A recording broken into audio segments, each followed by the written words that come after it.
Like a sales call to you turned out to be like the initial career call. I think the thing about leads is, people are always saying like looking for leads, buying leads. There's leads everywhere. Like if you see the world that way, it's just a question of how you engage with them. I think the opportunity, and I think, the blue ocean of opportunity is in the non-virtual. Part of the reasons why you guys have been successful is that a little bit more intimacy that you have with your clients, and that's really rare. It requires a lot of time and effort. We do have a fantastic team behind us. People want the effing deal, right? They want like the best deal they want. We prioritize them. We feel bad, and we want to deliver for them to know that this guy really saved us. We're always in touch with the client. We do get involved a little bit in the beginning, in the middle, and they appreciate that. The ability to have true, authentic, intimate engagement with people, I don't think is ever going to go out of style.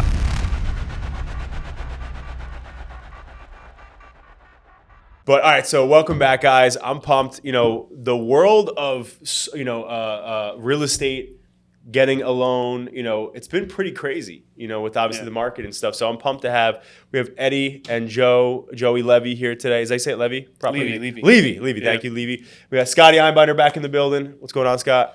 All good. And so, before we dive in, obviously, let's have you guys just introduce yourselves and what you guys do. All right, go. Okay. So Eddie Levy, we're one of the members of United Lending. We're a mortgage company based in Brooklyn. We do a bunch of investment financing loans. We've been doing it for many years. We're very good at what we do. I'm also an attorney. I started working in mortgages as I was in law school, and thankfully I finished past the bar. So. Oh, nice. Yeah. So I'm an attorney too, but thankfully I think it's a blessing that I'm not using my law degree as much. Yeah. But if you need it, it's there. Yeah. Made my mom happy. I got my law degree. Hey, where did you go? I went to Torah Law. Oh, Long nice. Island, yeah. Very Best cool. school. Very cool. Worked out well. Yeah. And how about you? So I actually I got my accounting degree. I'm an accountant, but I started mortgages while I was in college. Right. So when I was in college, between semesters, I wanted to find a job, and there was a new business going around. It's called Cash Advance. I'm not sure if you heard of it. Yep. So I did that for a month. Wasn't a big fan of it. It's kind of like, I don't know, it wasn't like a legit, I didn't feel like it was a legit business to be in. So, but I like the idea of lending money. I like that whole idea of it. So, right. The first thing that pops in your head is mortgages. It's the most legit loan you can get. Right. So went ahead, took a course on the fly. Didn't really do much research. Just took a course, did the whole licensing stuff. Got a job. Didn't even know how much money people make as mortgage guys. I just went in. And then before you know it, I went to a smaller shop where they primarily focus on investment property financing. So this is back when I was in college. So it's a while ago, and we've been doing it ever since. Yeah, so even from the beginning, we do primary residence, second homes also, but the majority is investment property financing. That's really our sweet spot and our bread and butter. And it's many more moving parts. There's more creativity needed for those loans. Right. So it keeps you on your toes, keeps it more exciting. Right. I like the part, you got to go back and tell a little bit of the story of like how you got a call one day from someone looking to do reverse mortgage. Like how did that loop you in? Like I think it's kind of like an interesting way to find your way. I was doing the cash advance, and I was on vacation with my family in California, and I got a spam call. You know the spam calls. We all get them. Yeah. So horrible. I got a spam call from this guy. Nice guy, actually happens to be a sweetheart. Okay. Yeah. He's a mortgage broker. He called me asking if I needed a reverse mortgage. Now, I'm like, I don't know, very young at the time, and I don't even own a property. I don't have a house to do a reverse mortgage on. Right. But like, you know what? I said, this guy's asking me 1,000,001 questions. I'm going to reverse the conversation. You reverse mortgage him. I'm going to reverse mortgage him and start asking him questions. Right. So I got very curious. I wanted to know like what he does, how what you need to be a mortgage guy, loan officer, and what you need to get into the industry, how mortgages work, all these questions. And surprisingly, he answers every single one of them. Wow. I even got his number. I called him for advice. Guy's a beast. Came from nowhere. And just from that really started to open my eyes into getting to my first step into the industry. Yeah, I just thought it was interesting. Like a sales call to you turned out to be like the initial career call for you. Which is really cool, though. That is really cool. So quick funny story about that. So something similar happened to me, but more so the guy called me, and essentially he was trying to sell me some sort of auto loan insurance or whatever the hell those auto insurance people. Oh, your warranty's about to expire. So I'll never forget this because I always say, because I started off when I built Adapting Social, like I'm a thoroughbred. I love sales, right? So if a door knocker comes to my house, I give them the same respect, right? I'll open the door, I'll have a conversation with them. I'll try to learn kind of like what they're doing, right? And try to have a conversation, salesperson. So this guy calls me, and this is like the day before my wedding day, right? And I'm crazy busy. I'm trying to get ready for the wedding and then go on the honeymoon after. And for the first time, I'm kind of like being pushy with this guy, right? So I'm like, I'm not interested, right? And he's like, well, you didn't hear my pitch, right? And I felt bad. So listen, fast forward, this is 2017, right? The dude's still my client today. So he was trying to sell me. He goes, John, your car is about to go out of warranty. At the time, I had a BMW, and I bought it used. So I was like, oh, whatever. So I'm talking to him. So I said to him, like, hey, let's do this. I go, I'll buy your warranty if you get your company to become a client of mine.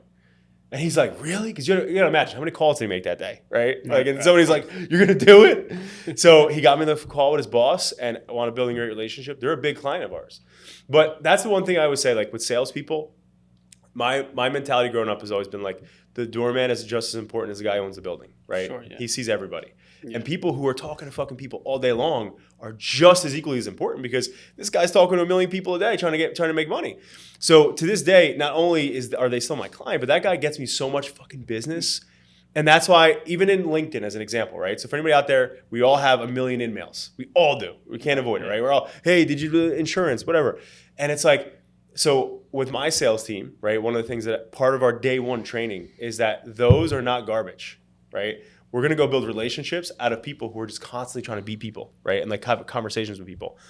And so, we probably in our inbox alone with spam, so what we track revenue from what people think is dead activity, right? So in our email spam and our LinkedIn, we track roughly 20 to 30K of revenue per month currently. Wow. And we've tracked for the past 7 years, right? And the thing is most people think that like, hey, I want nothing to do with these people, so I'm going to delete, or I'm not answering an email on LinkedIn or whatever the hell, right? And we've created templated messages, right, that we'll send to people where it's like, hey, thank you so much for like taking the time to reach out. Like, obviously I own a marketing company, right? And if you're interested and you think there's any synergy between us, let's book a call here, right? And I'll put my Calendly link there so they can book on their own. But I make it very clear at the bottom in caps, if you don't see synergy, right, then don't book, right? So I have tons of people who don't book, right? But I send that to every single email, in-mail, whatever. So does my sales team. So I say that because like that call that you took, that you gave that guy the time of day and amount of benefiting you, is like, there's a humane side of me that's like, dude, these are real people. They're trying to provide for their family, their own lives, right? Yeah. So I want to give them the courtesy and that integrity and just being humble too, because we were all in that place at one point. Yeah. But then on the other side, like, I also want to benefit from it. Yeah. So I think anybody watching that, especially if you're new in sales, that's such a key thing. Like kids these days now, the thing that really grinds my gears is like, kids these days now want to come out of college, or if they don't go to college, whatever, but they want $1 million fucking dollars out of the rip. They want to make all this money. They want everything quickly. They want the easy way out. Yeah, they don't want to go to networking events. They want to go shake hands. They want to do everything on the internet and on their social media and stuff. And I get it. They grew up that way. But when you have the world now where virtual network is huge. Like some of these people, like, have you ever met that guy in person? No. Right. Bunch of emails going back, but no. Right. So it's like you can build a real business off of, untapped or under leveraged networking, because people don't want to work with spam people. Right. So the people who are fucking constantly crushing your inbox, like I'll give you another example. I have a guy who has been emailing us for probably like 3 years now. And he owns a private equity firm, and he keeps wanting to buy Adapting Social. So he keeps hitting us up, right? He's hitting all my executive team up. He's hitting my sales team up. So finally we're like, all right, because we send him that email and he doesn't ever book the call because he's like, I don't have synergy. I just want to see if you want to sell your company. But go on, long story short, one of his investments of the company, they're underperforming. So he's like, hey, we're looking for a marketing company, right, for that, right? And we're interviewing marketing companies. And that happened throughout the conversation, of course. He didn't start with that. Mm-hmm. But so anyway, it's just like, my point is to end on that note, because I think it's great. I'm glad you told him to say that, because like at the end of the day, too many people just brush over the people who are trying to get in front of volumes of people where there's mentorship out of it, or career change, or like a lead, or like a real thing could come from that you don't realize. I think the thing about leads is, people always saying like looking for leads, buying leads. There's leads everywhere. Like if you see the world that way, your waiter's a lead. Everybody around you lead. True. It's just a question of how you engage with them, and talk about like where things are going, the virtuality. I think the opportunity, and I think the blue ocean of opportunity is in the non-virtual. Yeah. Right? Because think about how many. Like I tell a lot of my clients all the time, whether mortgage or real estate, how many other loan officers did you bump into walking up that driveway today? Probably none. Yeah. How many homeowners are getting phone calls or emails? Tons, right? So you're lost in the sauce. So I think that, and I think, part of the reasons why you guys have been successful is that I think part of your differentiation that I have found has been a little bit more intimacy that you have with your clients, and that's really rare. With everything going on in this business world with all the AI solutions, the ability to have true, authentic, intimate engagement with people, I don't think it's ever going to go out of style. I don't care what's going to happen. I mean, we can end up with Elon Musk virtual robots that do what you do, what I do, but I think there's a big place for that real engagement, and that's really a lot of it's because we're very involved in their strategic play, right? So every investor comes in, not everybody just putting that 25% and owning a property for 30 years or for a lifetime. They come in and they don't have the down payment, or they only have a certain amount, or the property's distressed. So there's a lot of strategic methods that come into play. So we're involved in that game plan before they go into each deal, and that's what makes us excited. Yeah. So. And we built that's really the question. I mean, not to interrupt you, but there's a million lenders. What is it that you're doing? I mean, consumers call you up. They probably made 3 phone calls before they got to you. How do you differentiate to acquire the clients that you get? What do you do? So basically, first things first, what sets us apart from a lot of other brokers and people in the mortgage industry is really we really hold our client's hand throughout the entire process. Not many people do that. Many people just, just another loan file to them. How do you close $1 billion a year and close your client's hand? So it requires a lot of time and effort. We do have a fantastic team behind us. We got to say we're very lucky with that. So we have the resources for it, and we look at our clients as relationships, right? So we don't say, we have 100 clients. We say we have 100 relationships that we want to maintain, cherish, and grow, right? So they're really, because a lot of our clients are not really one-off, borrowers where they want to take a mortgage on one property or whatever. This is what they do full time. They have a portfolio of real estate, and they're constantly buying, selling, doing, and we want to be there throughout the entire process and help in any which way we can. What about the guy who Bob and Mary Smith? They live in a house, and the guy has aspirations to, let's say, buy his first investment property. He wants to buy a 2-family for investment purposes. Like, is that a client of yours? Is it not? For sure, definitely, for sure. So it happens all the time. Yeah, we've had those experiences before, and they, either in person or over the phone, we give them as much time as they need, answer their questions. I'm sure they have a lot of questions in the beginning. Just starting off, personally, one of my buddies, a few years younger than me, he wanted to get into real estate. He started off knowing nothing. And thank God, to this day, he owns around, I think, 10 or 12 properties in South Jersey. So, and all through you?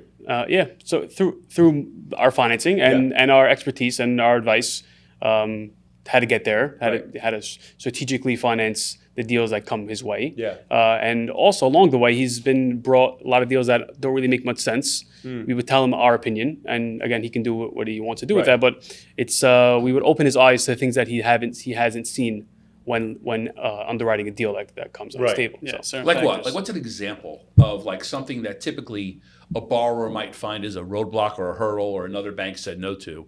What is it that you do creatively or whatnot to turn that other lender no into a yes?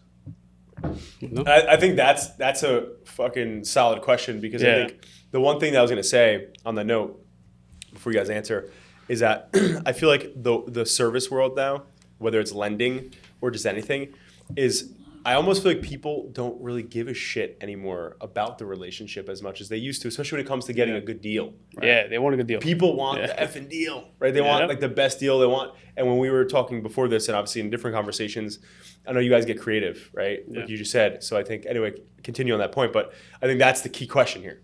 Yeah. So with a lot of times people who call us and say, "Hey, I'm going through an issue." Actually, one of my friends from high school called me one day, and he said, and I don't know why he didn't call me initially, but he went to one of the competitors buying a duplex somewhere by the shore, Jersey, and he had like 2 weeks left, right? He's buying a 4-unit by the shore. There's not many 4 units there, having appraisal issues, okay? And for whatever reason, the current lender was stringing him along. We're going to get it through. Waiting for this or waiting for that. And at the end of the day, they got declined. 2 weeks left. He has a TOE. His deposit's at risk. Okay, so we get a lot of those. And we prioritize them, because we feel bad and we want to show, like, we want to deliver for them to know that this guy really saved us. Right. It's gonna work well for us even post closing. So we ended up pulling through. We ended up getting whatever we needed. He put down what he was expected to put down from the get-go. He feels bad he didn't come to us from the beginning, but we treated him with the top priority because we knew he needed it, right. And we delivered. So it happens to us all the time where they come to us and they get denied, and we come up with a way to push it through. But the reason why we're able to do that is because, listen, we work with a bunch of lenders, and our job is to know their guidelines like the back of their hands, right? So a lot of I'm not saying all, but sometimes you go to someone for a loan and they just take it to whoever they're used to taking it to, and they hope for it to close. But do you think being an attorney and an accountant brings value into those conversations with your clients? I think so. Definitely. I think sometimes you definitely, when it comes to it does. We do plug those in sometimes. Yeah. It does help.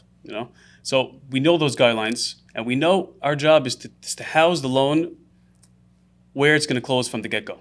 Not have to worry about having to switch it later on. So right. That's one of our. We spend a lot of time in the beginning, structuring the loan the right way, making sure where it's going, it's going to close. Foreseeing any issues that may arise throughout the process, so there's no hurdles that we have to go through. And when we say where it goes, we mean like which program to use, right? What program's going to work, what's not going to work, why it's not going to work, any ways around it, So yeah. Why do you think so many borrowers get so frustrated with the mortgage process? Like what's from your lens? I think it's a very commercial feel. Most of the time you get a mortgage.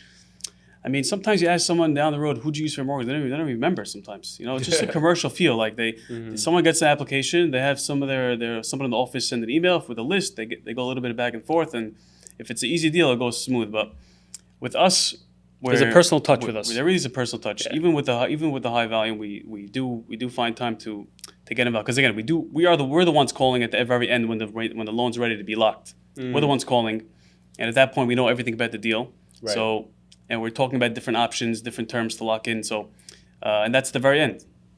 So we're always in touch with the client. It's never a situation where we're talking to them let's say in January 1st, and February when they're ready to close. Like we haven't spoken to them since. We do get involved a little bit in the beginning, in the middle. So and they appreciate that. They really do appreciate it, because has there been any like war story of a deal you were like, damn, this is not going to close, and you guys wound up getting it to the finish line? Like, was there any of those that obviously there are keep some names out of it, but yeah, there are some. There are a few files that were a little bit iffy in the beginning, but for whatever reason it goes. We end up figuring it out. I would say, and we pride ourselves with this, that when we accept a loan, if we're going to take a loan in and we're going to tell someone we're going to close it for you, we close it. We have a very, very high success unless rate. like something coming from like left field. Is there any incentive that we can't control? Is there any incentive for lenders and or you to take in a loan that may not close? Is there any economic benefit? I mean, how do you see that? I mean, everyone talks about the yes. How do you look at the no? Listen, I can't help you. If someone's calling me and telling me that they have 500 credit, it's not much I can do. But we're not just gonna say no, sorry, have a good day. We're gonna talk to them and say, we're gonna come up with different solutions. Maybe have a co-borrower, or maybe different program, different that requires lower FICO. Like there's different options. We're not going to just say no right away. We're going to give them a different list of ideas that can make it work. It may not be the best initial loan, but so you can always refinance. Is there an example like of a mortgage product or loan product that even shocks you? You're like, hey, you could do this with a credit of this, a down payment of there's this. a very popular program now. What's an example of like a product where you yourself are like, wow, this is pretty opportunistic. Like, if you want to get into the game of investing in real estate and buying something, like, here's a product that does this. Yeah, there's a very popular product. It's called DSCR. Okay, many people use it. What's it stand for? Debt service coverage I ratio. thought it was a COVID variant.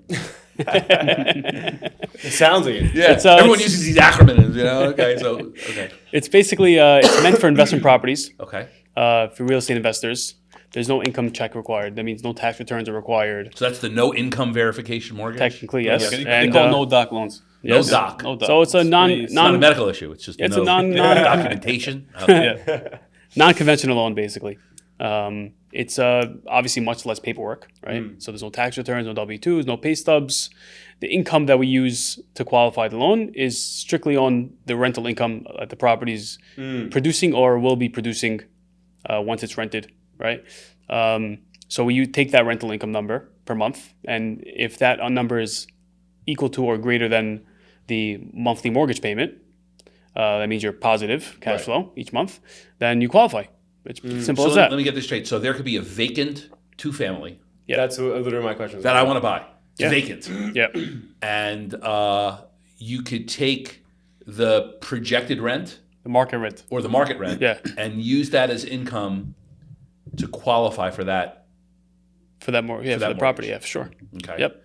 So It's a very popular product. got it. So the actual borrower themselves, if they're making $50,000, $60,000, $70,000 a year, that is Irrelevant. irrelevant. It's totally to irrelevant. the acquisition. So That's the income part of it. Right. There's still an asset in the credit part. You know, they What's have to the have asset part? Asset. I mean, if you're purchasing the property, obviously we want to see the 20%, 25% down that you're putting down as a down payment, plus maybe a little bit of reserves sometimes. And then the credit part, you want to have a decent score. You know, no late mortgages, no late payments. What's decent mean? So we go down to like 660. Okay. Got We it. prefer above 700. That's because Are there any creative ways to deal with the down payment, the 20% down? Are there any? ways for sure. The sales concessions we do a lot. What's that? Sales concession is basically if you're buying a property, let's say for $1 million, and you need some money, you're a little tight on the money. You have 20%, but you don't have money for closing costs. Let's say closing costs, and maybe especially in New York, could be 4, 5, 6%. Yeah. So we can do a sales concession up to 6% of the purchase price. So that amount of money can go towards your closing costs. So the price will be increased to $1 million. Let's say it's 5% concession, $1,050,000. Of that, the 50 of the $1,050,000 will go towards the closing costs. So you pay 20% of $1,050,000, which is a little bit more than 200. Obviously, I got to get that approved by the seller side. Right. But if you have a good attorney, you can get that both. Yeah. But it's a good question though, because I think a lot of people, especially a lot of new investors that want to get in the game, they don't have a lot of times the capital. Yeah, capital stuff. So to put down the money. Right. So those guys, what they usually do is they start with a bridge loan, otherwise known as a hard money loan, fix and flip loan. Fix and flip. Right. So they would buy. Usually those properties are distressed as well. That's why they're getting a good deal. So they buy, let's say, a dilapidated 2-family somewhere for $500,000, and after they put in $100,000, it's worth almost $1 million. Right. You know, so numbers make sense. You know, so with those, you could put down as little as 10%. So of the $500,000, you just need $50,000. You know, you get into it for $50,000 plus closing costs. So it's a low entry, and obviously it's a high interest loan. It's, let's say, 10% interest only, 12 months.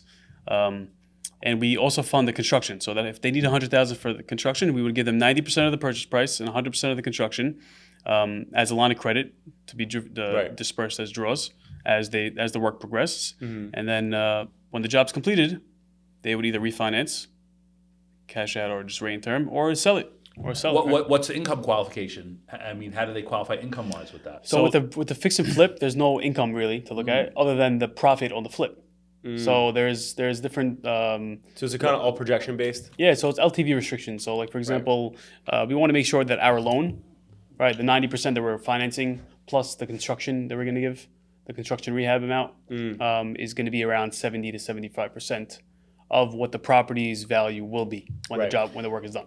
It sounds to me, and correct me if I'm wrong, because I'm always interested in differentiation. Like, what's your differentiation? I always push for that question. I don't always get the answer, but like, it appears to me you're like more in like the wealth building mindset with your clients, right? sure, I mean, yeah, you want people to do multiple properties, right? I Right. mean, what's your view of that? I mean, do you push for that with you? I do educate your push. clients with that? Sometimes I do strongly push. you have any- Obviously, it's to a certain extent, but I push them to keep the property sometimes.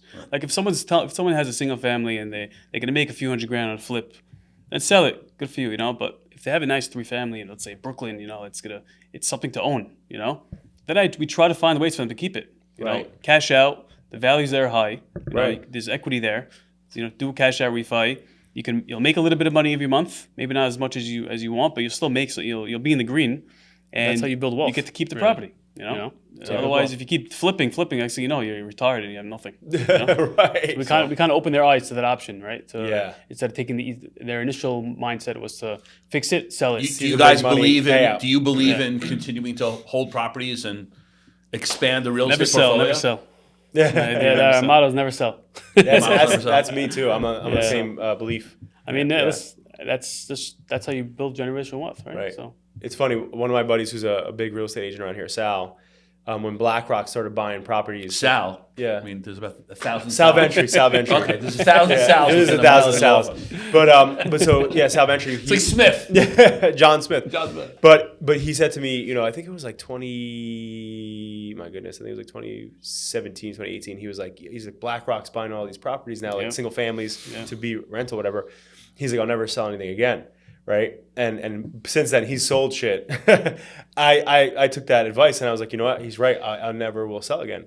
And when you think about it, what I don't like personally about the current market is, so right now as an example, so growing up, my dad, was a blue collar construction worker. My mom worked up until, because we have 5 kids in my family. I'm the oldest. nice. And up until, she had, I think the last, my last brother, she was working and then she stopped working for the rest of, obviously her life. So my dad was, brought in all the income, right? So, money was always tight, right? And so when I think about the home that we lived in, right? We lived in a little ranch. My parents still own it. And my dad, was working hard and, and we were kind of like scraping by a lot of times, right? And when I think about now, so one of my rental properties as an example was my former primary residence. And, I bought this house with the intention to, live in it for a couple of years. I'm like a gypsy. Yeah. I'll redo it. I'll be in there for a couple of years and I want to move. And anyway, so this property, Always on the run. exactly. And so, me and my wife, we really put a lot of work into this one though. We put a lot of love into it. We redid the entire backyard, the entire home down to the studs. It's beautiful. Nice. Now it's a block from where my parents grew up, right? So, where I grew up, better yet. So they still live there actually. So I wound up saying, we were going to sell it. And then, my wife was like, no, let's just keep it, right? And I was like, you know what, you're right. We're not selling anything. Let's just keep it, you're right. So we wound up, so my buddy Sal Ventry says to me, like I tell him, he's like, what are you gonna rent it for? What's the price? And I was like, I don't know. I was thinking I was probably gonna do, probably $3,000 or something like that. And he's like, you're stupid. He goes, if you list this under $6,000, you're stupid, right? Now, again, it's a 5-bedroom, pool, all done, nice, whatever. But, in my mind, it's in a nice community, in a nice neighborhood and stuff, paved streets, everyone maintains their properties. And I said to him, I was like, there's no way I'm going to get that. There's no way, right? So anyway, I listened to him, right? My wife on the side does all of our real estate transactions. So she's like a part-time Nice. just for our stuff. Cool. So she's like, well, let's just try it, right? So we listed it and we had 30 people. This is back in the height of it. This is like 20... This is 3 years ago, right? Oh, wow. This is when shit was crazy. So we put it up, and we have 30 people like wanting to come see it. I'll pay for see up front, all this crazy stuff. Now we're only like 5 minutes from the beach. It's a good area and stuff. But then fast forward, that tenant left. They had something going on with their family, and I said to Jack, I'm like, oh, we're screwed now because now people are not going to want to pay that. And then I'm getting 500 more, right? But then I said, That's the beauty of real estate. right? But the issue that I have with it, like morally, right? And the tenant we put in there, we actually gave them a better price because we wanted to. They're a good family. And, if my dad was raising my family right now, he wouldn't be able to do it. Yeah, it's harder today. You wouldn't be able to do it in your own home. You'd be in a tiny little, apartment somewhere that's not nice, and that kills area. me, thinking about I'll tell you that. what it is. Today, the cost of living today is much higher. You need other revenue streams, Right. And owning a rental property, even one, Right. even one, it's like Can help down, you get down over the road. As Right. every year you own it, one year after year, as the more you own it, the easier it really gets. Right. Your rent goes up, your payment stays the same. You have a little more cash flow coming in, Right. and then you buy the equity grows. Take money from there, you buy another one. Right. It's becoming a necessity to have. And not to be the grim reaper, but are there some people who shouldn't do it? Like who isn't a good candidate To be a landlord, there always be a there are breeds that aren't fit to be Some a people landlord. just you don't know? like it. I asked some of my friends; they're very successful also Yeah. in what they do, and I say, listen, like you have a successful business, you're making money, thank God, Yeah. and buy a couple of buildings. Yeah. Nah, I don't want to buy a building. It's it's not in them. Right. So listen, I would think it's smart Yeah. for the long run for the kids, whatever. But it just not in them. It's not in them. If they're not passionate about it, then it's not passionate about it. Yeah. where do you what's like the future plan? Like what do you want United Lending to become? I mean, you've done unbelievable in So just a short amount of time. Like, Well, how long what's- have you guys been in business for people who don't know? So close to 10 years right now. Close to Okay. 10 years now. Yeah. So That's good. Yeah, Most people amazing. fail in the first 2-3 years. Yeah. So United Lending is it's been think of growing year over year, even with these tough rate conditions. we've been busier than ever with these rates hiking up. Yeah, Thank God yeah. they're coming down now. But we've been busy. So And all the I horror think stories you've what heard, I all the think horror stories you heard in the mortgage business, there's been, evaporation of loan officers. There's Yeah. less Yeah. units. Like how is your business I'll excelled? tell you what it comes down to. It comes down to our clients. Our clients they're investors. We do have clients that are, let's say, buying a primary residence. So those are ABC, easy piece of cake deals. But the majority of our clients are real estate investors, and this is what they do for a living. And if they're not buying deals, flipping deals, they're not living. This is their income. This is their Right. full-time job. So whether the rates, and also like they're buying this distressed property, they're taking bridge loans. The bridge loans rates are 10, 12%. No matter where the rates are for a stabilized loan, a 30-year loan, it's always lower than that rate. Even whatever the highest it was, let's say, close to 8, let's say. That's where it was. Not anymore, thank God. But you have to get out of that loan. So Right. the refis, we still had refis when the refi business countrywide for a lot of loan originators was non-existent. Yeah, and we stayed busy. So these I have loan officer clients, friends, and they're like, oh my God, rates need to come down another quarter, and my world's going to open up. Like you're not. No, I don't. You're agree not with in that game, right? No, So loan officers that are, for lack of a better word, struggling or complaining or waiting for rates to Market drop, to get better. Yeah. the market get better. Like, how does your business run counterintuitive to that? So again, like we said before, if we're actually looking to build a very strong team of loan officers at United now, we have 4 right now that are doing fantastic since they started. They're extremely pleased, and the reason is because they have the resources behind them. They have a very good processing staff. We have a lot of resources. They have us at their fingertips if they Right. need us.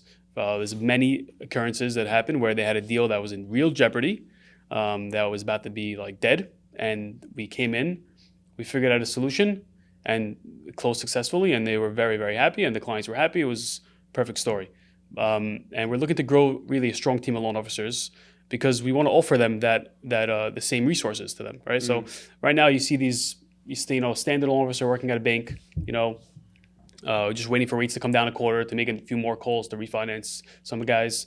But for us, the fact that we focus on investment property, the rates coming down or up by a quarter. It's Right. really it doesn't really make a big difference because if they have a deal that comes to the table that they want to buy, and they need some money to buy it, if they have a property with equity and they can refinance, take that equity out and buy it. Even if the rate's going to stay the same on that property on that refinance, they're going to do it because they need the equity to buy more buildings. So Right. that's why in the last couple of years, when the rates were very high, our business didn't really get so affected by it compared to loan officers focusing on primary residence files. And again, we do a little bit of those. We're very well versed, but we believe that the investment property financing is more, it can withstand as many different market conditions, especially high rates right now. A mentor of mine many years ago. Do you know Barry Habib? Do you know Barry? Yeah, of course. That's you know Barry, right? Yeah. So a mentor, he told me early on. He goes, "Listen." He could forecast the rates, huh? Right. So this is what he said to me. He goes, Here's a crystal ball. you could either wait for the market or you can create the market. It's your choice. Mm-hmm. And those words always stuck with me. That if you're waiting for That's something to happen, you're done. You're missing the ball. And Sure. and it seems to me, and you tell me if I'm wrong. Like your business, you're creating your market. You're creating your investor conversations, right? You're reaching out to people. Like, what would be like an example, like of an outreach? So, like again, I'm a LO. I'm working at some shop, waiting for the phone to ring, waiting for the market to change. I sit there. I come into my office. Maybe I get a purified water. What is this? Nice. Yeah. I get a nice purified water on my nice. desk, and I'm waiting for something to happen. Like what's a day in the life of a loan officer?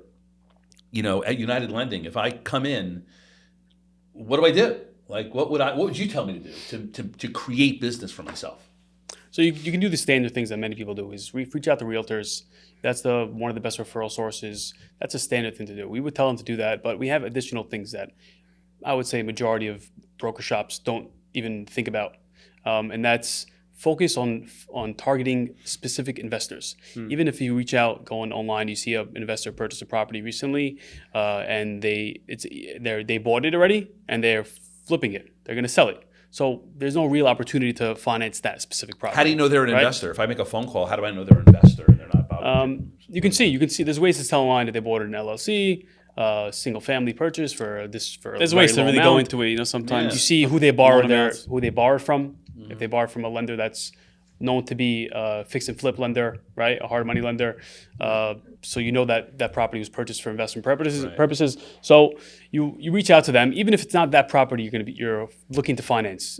It can be other properties that they have that you don't know about. So you tell them, listen, you're an investor, right? So maybe you don't want to finance a specific property I told you about, but there's other properties I'm sure you own, right? Tell them the products that you have. You tell them how you work, how you can help them, how you can help them grow. And you never know, really. They'll tell you, I own this, I own that. How often do investors own multiple properties? Like from your experience, is it common where? Depending Very on where, common. because we Very lend common. we lend nationwide. So depending where, let's say we're calling someone in Missouri, right? Usually Missouri. guys there People own own Missouri. big rental Believe it or market. not. Don't people just go on vacation there? Yeah, like a country. No, big Missouri's rental market great. in Missouri, Missouri's great. Kansas. What? It's a big rental market there. Anyway, so Really? guys there, to have one investment property, it's honestly it's unusual. Very People unusual, there own. I mean, if a small investor would own 10, because they're Really? $150,000 single family homes. Sometimes you get it for under So you'll 100. do loans that low? Yeah, we Yeah. have a minimum Why? loan Why would amount. you do? I mean, I know mortgage guys. They won't Again, even touch a loan if it's Again, under. it's not about. I hate to say. I know it sounds sleazy, but it's not about the money. It's about the relationship. Yeah. At the end of the day, it's really about the relationship. We want to help our clients grow. If they have a property that the loan amount's very low, as long as it's within our box, our loan amount minimum is $75,000. As long as it fits the box, we'll do it. We'll treat it the same way, the same importance. We'll help you out the whole way because it's not just that one loan, right? It's the relationship. So Right. today I'm So doing a small 75,000 loan. is the Tomorrow I'm minimum doing loan. $1 million loan So or it's like a car whatever loan it is. here. Exactly. It's like a lease. It is, dude. Yeah, we Right. do loans. We do loans in Wisconsin, Ohio, Florida, So all around. Are they So- worth it financially? But was again, saying, what yeah. you're saying is like, again, you're not looking at the one-time hit on the commission. You're looking at the. We look at it as an account. Yeah. Is there like a market that for investors that you think is undertapped throughout the U.S. for like investors to be in? Like a specific state. Yeah. I think Ohio is a very good state. A lot of people are So flying many out to people Ohio. are freaking Yeah. doing that in Ohio, Ohio right now. Ohio, the DSCRs there are known. They're known to be very high, like 2%, 2+. The ratio. what does that I mean, mean? 2+. The ratio, Explain meaning that. the rental income compared to what the proposed mortgage payment For- would be. yeah. The cash flow. For residential real estate. So, like for example, your mortgage payment's $1,000 a month. Your rental income is $2,000. Right? Why are people? Again, this goes back to the question. Right? Why are they renting when these renters could buy? Like what's that happening? Like what's going on with that business? I guess it's a market where people who rent, they don't have the means to purchase. They've got the $2,000 a month. They got the $2,000 a month, but they don't have the down payment or whatever right, to right. purchase. Yeah, basically. Do you think there's a movement? Again, I always interrupt. You're good. No, you're good. You're good. Do you think there's a the younger people don't want to buy? So yeah, it's become more of like a new way of I've seen thinking. that. Do you know Grant Cardone? Yeah, Yeah. of course. So I had Grant on the podcast a couple years ago. Nice. And at the time, this is before he bought his house in Malibu on the water. His $35 million freaking mansion on the water. Nice. But Amazing. I think he's a part of that culture though, that is like, you're stupid if you buy. Right. Yeah. And it's So we like thought- heavy. Yeah. Like- you're stupid to buy your primary. Correct. Their primary. Correct. Right. Yeah, Exactly. yeah. Like you living in a primary is the silliest thing you could do. It's an it's a bad emotional buy. investment. Yeah. That's what he says. It's an emotional buy. It's the worst investment you can make on earth. And that's what he says. But you have so many people, because again, the generation, we're millennials, right? Yeah. And so millennials and Gen Z, younger millennials and Gen Z, especially Gen Alpha, those generations grew up watching these people on TikTok and on YouTube and on Instagram say, you're a fucking idiot if you buy a house for your primary residence. Well, home ownership went from lifestyle to investment. Well, it was stability. Our parents didn't buy homes No. for investment. No. You're buying your It was primary- stability. Right. Yeah. You know what I Yeah. mean? But somewhere along the way, I don't know who did it. Right.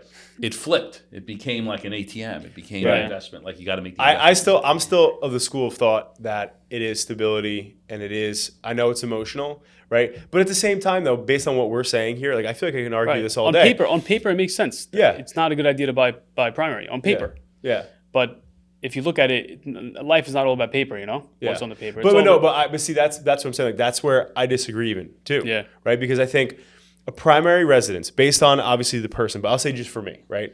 Now, any of the homes that I've bought, and especially the home I'm living right now, like right now I'm living in my dream home, right? Like so for me, it motivates me. Every day when I wake up and I see my kids running around the house that I have, or whatever, I'm on a couple acres of property. When I go and I look at my house, or if I'm outside, whatever, I'm motivated by my property. Yeah. So whether or not that value on a piece of paper says whatever it's going to say, versus what it makes me feel when I go, or if I'm having a tough day, or if I'm working, or having a great day, I look at that house, and I'm sitting, and I'm like, okay, this is, my family in it. That value to me and how I move, that helps me. But then also on the other side of it, right? Like, Really? where else? Yeah. So shallow. But then really on the other side of it, right? It's like, I then look at, the home that other primary residence I was telling you about that I have in Brick, that I want to rent it out. We bought that home in 2018, right? And we bought it for like 400, right, in change. And my neighbor on the block sold for like 900, and it has a 4-bedroom, no pool, nothing, right? So I could exit big on that house, right? Right. So to me, when people are like, oh, it doesn't make sense. And even my house now, I bought my house 3 years ago right now, right? And I already, I bought it for like 1.4, right?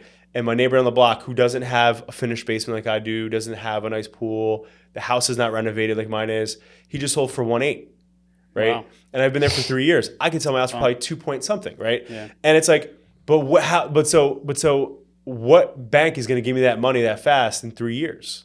If I sold my house right now and I just move on, I could cash out, Yeah, for right? sure. So that's why where I don't agree with people where like primary doesn't make sense, because I think, again, it depends where you buy, obviously, too. Yeah. But I'm just saying in my experience, like it's been very, very clear that it makes sense to buy. Yeah, we're on the same page. We also agree.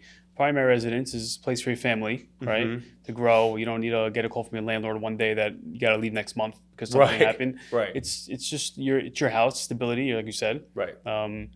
It's not all about the end of the day. It's not all about the money at the end of the day, really. But you said there is equity that builds over the years, right? And you can still tap into that. So That's you're what I mean. paying- And now yeah. you use that as an investment vehicle, Exactly. right, Yeah. to do other things. Like Yeah. I have a friend who I'll not mention, but on, anytime he mention gets anytime he gets a property or a house like that he lives in, he always leverages it, and Max always leverage. does different things. Exactly. Right. And listen, he's had some great success with it, right? So I just think back to that point, it's like, it does kind of make sense. But now again, keep in mind, I'm saying what I'm saying. Now, like, women are obviously very different. Some men are too, where they have an emotional attachment to the house. Like me, I'm attached to my family. Like, I'm not attached to homes. Like, if I saw a really cool home that I think is better than my home, I'm ready to move. Like, let's go. What are we doing here, right? Like, but again, it's a little bit different for everybody else. Right. Get on the first plane there. Yeah. At one point, I'm not even kidding you. At one Get a point, 100,000 square foot house in Missouri. at one point, no, all jokes aside, we in 2018. So we've been around for 18 years, Adapting Social. In 2018, we scaled way too fast. So we had an abundance of clients come in, and we hired a bunch of people all at once, really fast. I was super young then, and I was hiring the wrong people. And fast forward, I'm like, you know what? Screw it. Like I started working with my, at the time, executive coach. And I was like, what is the lowest income state in America, right? Because I'm going to build an office, a corporate center there, and I'm just going to hire all these people there, right? And where do you think it is in the United States? Missouri? No, but it's close. What do you guys think? Lowest income state. West Virginia. But it's close. It's in the top 5. Okay. Yeah. Jackson, Mississippi is Mississippi. the absolute lowest, right, in the whole entire country. What made you right? go to that state? So, well, we were doing research and looking at the lowest income per capita. Right. And so that was it, right? High crime too, of course. Yeah. But anyway, so I'm looking out there and I go, well, so there was a freaking old Hilton, massive, right? Huge. You got a pool in it, you got everything. And it was going for pennies on the dollar. It was really, really cheap. Like you could buy a house in New Jersey for that, Wow. right? So at the time I was like, all right, we're going to go buy this thing. We're going to fucking hire 1 million people out there, right? We'll train them. We'll have a state-of-the-art training facility center. And, fast forward, the whole point back to you going back to it, it's like, in these markets, because of some of these lower income levels, like you have these crazy opportunities where you could buy a freaking McMansion for nothing, right? But then if you're lucky, right? Like Asbury Park over here. Like 20 years ago, Asbury Park was very sketchy. Yeah, even like further very back. sketchy, Like yeah. you were like, I remember when I was turned 21, my mom was like, "You're going to Asbury Park? Like, were you going to buy drugs?" Like, and now it's like super gentrified. Yeah. It's Yeah. very nice. Now it's up and coming. And I have clients who have owned buildings there for 30 years that they bought the building for a 30,000 square foot building. They bought for 150, 200,000. Wow. Now you could exit that for 5-6 million, Yeah, right? Something crazy. sure. So it's like, at the time I was considering all those things. But I think, again, when you look at talent pool and you look at obviously just the cost of living in different places, it's all so different. So you were saying Ohio, and I have a lot of friends who are investors and clients who are investors and stuff. And all these people over the past 5-6 years have heard Ohio. And I'm like, what the fuck's going on in Ohio? Yeah. Why is Ohio so hot? It's hot. But We see it. anyway, I'm saying this to say I'm putting my stakes in Jackson, Mississippi. There we go. And as long Me as and you Scott live, are moving. We're moving. as long as you live, it's a great place to be. As long as you As long as you don't get shot, it's amazing. Right, it's great. It's Right, great. right. Yeah. I just was, curious, just to kind of pivot back to, this business and loan officers and what do you think, what do you see, what's a good loan officer? Like what does a good loan officer do out there in your arena? If I'm a loan officer and I'm working in your shop, what advice and direction are you giving me to help me not just have a job, but have a career? What does that look like? What advice would you give me as a loan officer? So we take in all our LOs and we try to also encourage them to go after the investor business because it's more like a bulletproof type of arena in the mortgage business. Like we mentioned, when the rates are high or low, it's gonna keep you busy no matter what market you're in. So we try to encourage that, and then we teach them all our tricks. We teach them all of our tricks. Whatever worked for us, we relay to them, and it should work for. Do you have more like an entrepreneurial envivalment, or you give me like a checklist? Do this. Yeah. So it's more like a free environment, right? Mm-hmm. You just go with the flow. You do what feels right, right? You can go on your own, make phone calls, ask advice. We're there for you. But Are you providing leads too, or they got to go hunt? So we don't provide direct leads, but we have like certain things that we do to basically Like follow. systems that they like can systems follow. you follow Good. to basically create like organic leads, Yeah. high quality organic leads. Yeah. Yeah. It's funny because one of my clients hosts like regular networking events in this area, and he's a real estate agent, so he does it obviously to build his network. And it's funny, it's crazy. I've seen less and less. So back to what you said earlier, how many people you pass by that have a mortgage, that do LO. And same thing with marketing, right? So 18 years ago when I was going to the tip meetings and all these different networking events and blah, blah, blah, that was one of 100 in the room. And same with mortgage, real estate agents, blah, blah, blah. And the more I'm going to recently, what I'm noticing is there's less and less of those people. I could walk into a room like the one I was at recently had almost 200 people there. And I met almost everybody. I was like a platinum sponsor, so I spoke and people came up to me. I was talking to people and stuff. And I met a ton of real estate agents. I didn't meet one mortgage lender at it. Really? And I didn't see one other marketer there. And I was super shocked by that. And so I said, this has got to be weird. So one of my other sales guys, he was at a different, I go and start seeing if that's the case and seeing less and less of it. So it's an interesting time because I don't know if, again, we're talking about just a younger market who I don't want to go to networking events because that's an untapped market, right? Yeah. So I don't know if you guys push that or not, but in the city though, man, before COVID, I was at a networking event in the city almost every freaking night.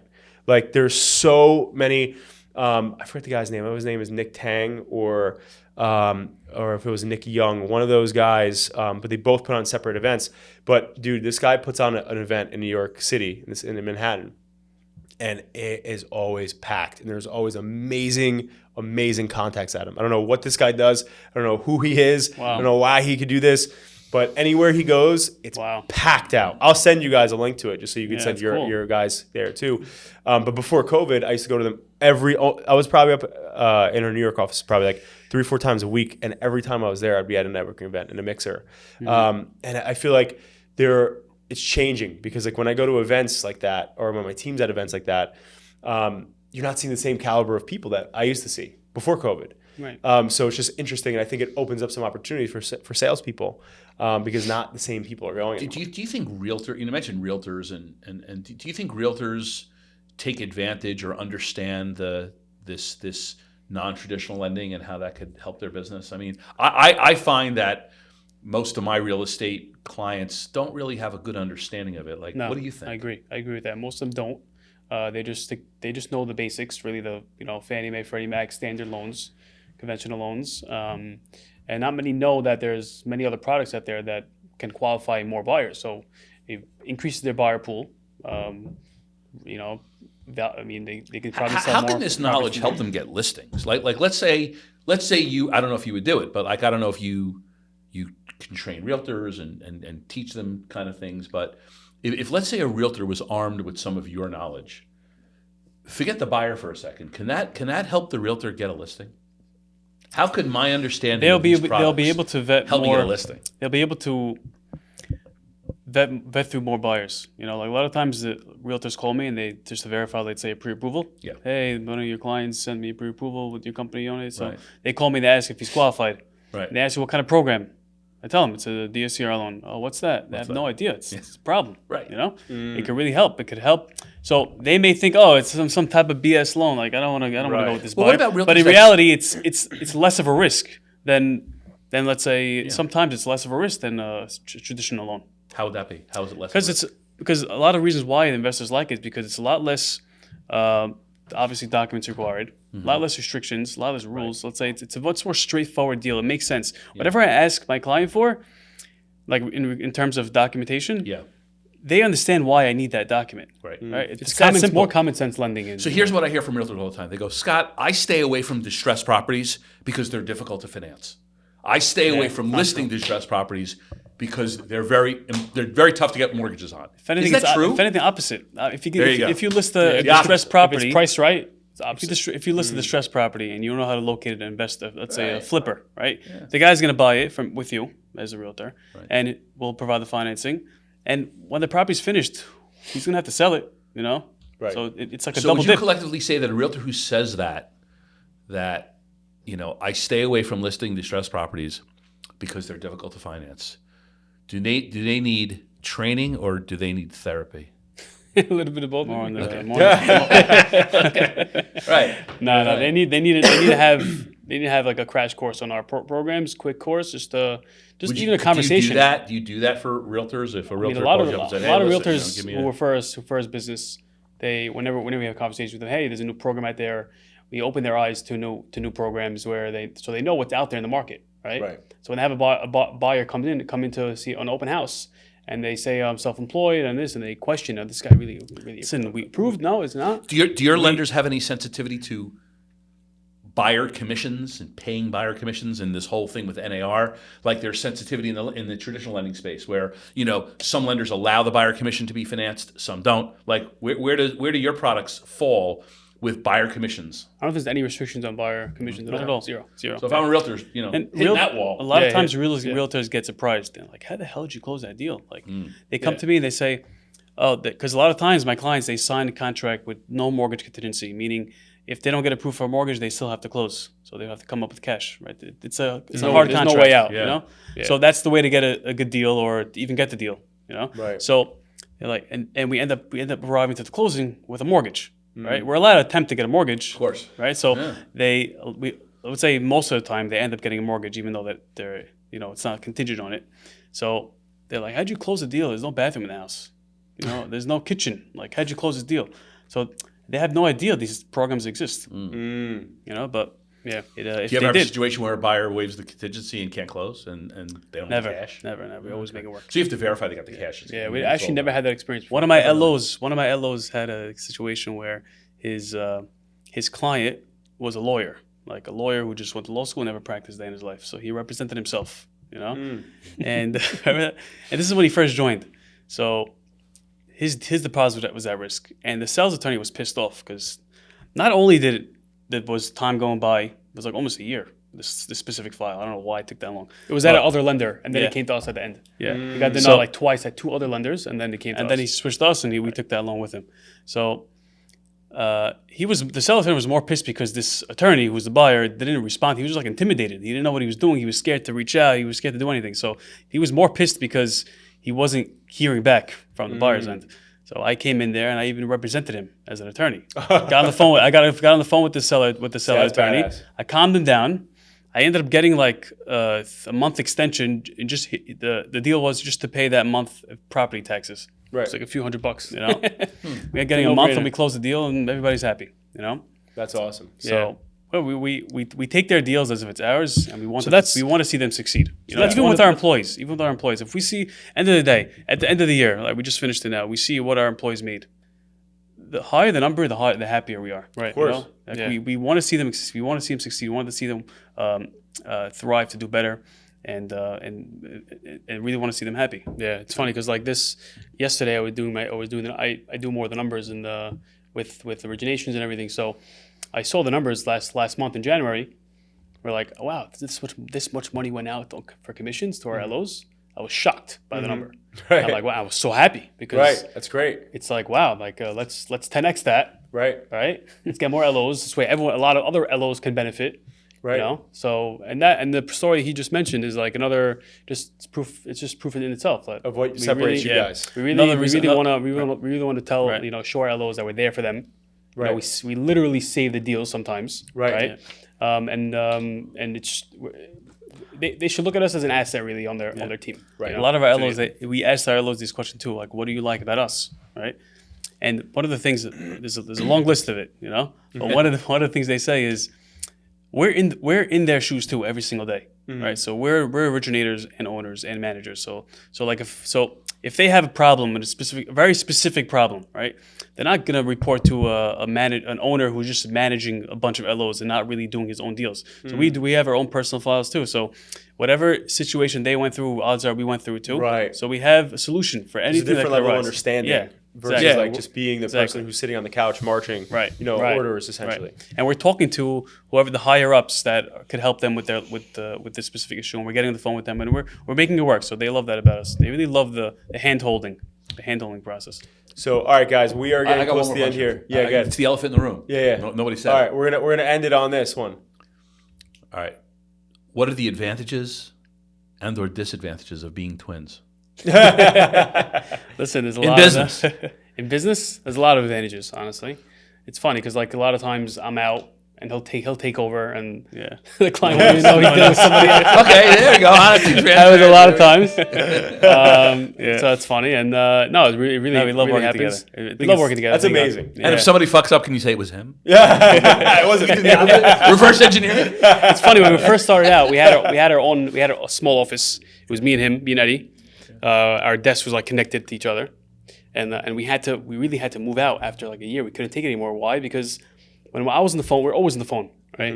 When I'm on the phone and Eddie's on the phone and he's talking to someone and I'm on the phone with someone else, but I'm checking something on my computer and Eddie's talking. My client's like, hey, what do you say? What do you say? He's talking, not me. We had the same voice. We look alike and we sound So alike. we have a loud yeah, echo. so like it's a lot of All right. we had to like. That's really cool that you guys obviously work together. Work well It's a together. special thing. Yeah, It it's a is, good thing. you know. Thank God. And all right, so as we end here, this is a great podcast. Scott, thanks so much for being here Oh, again. geez, thanks. for Joey, having Eddie, us. thank you both so Thanks much. for having us. Thanks for having Where us. can so real quick, if one of you want to just say where they can find your website, social media channels, and how they can Find engage us with you. on our website, UnitedLendingLLC.com, and we're on Instagram, United Lending. Our contact information is there. Reach out anytime. Any questions? Yeah. Pricing out rates, pricing out Borrowers, deals. LOs, anything you need. We're there. We're there to help you really, and we're more of we're a growing company with a lot of resource, a lot of expertise and experience that can benefit you guys. And really, it's we're not a traditional company where there's a corporate ladder you gotta climb. It's all one big family, and if you want to join the train, I think you guys would be very pleased. Beneficial for everyone. Yeah. And listen, where else can you go to get a mortgage rep, a lawyer, an accountant, all in one Twins. house? Twins, all in one house. Amazing. All right, guys, good All stuff. right, Thank you. Thank you for watching The Breaking Barrier Show. Tune in on all podcast and streaming platforms.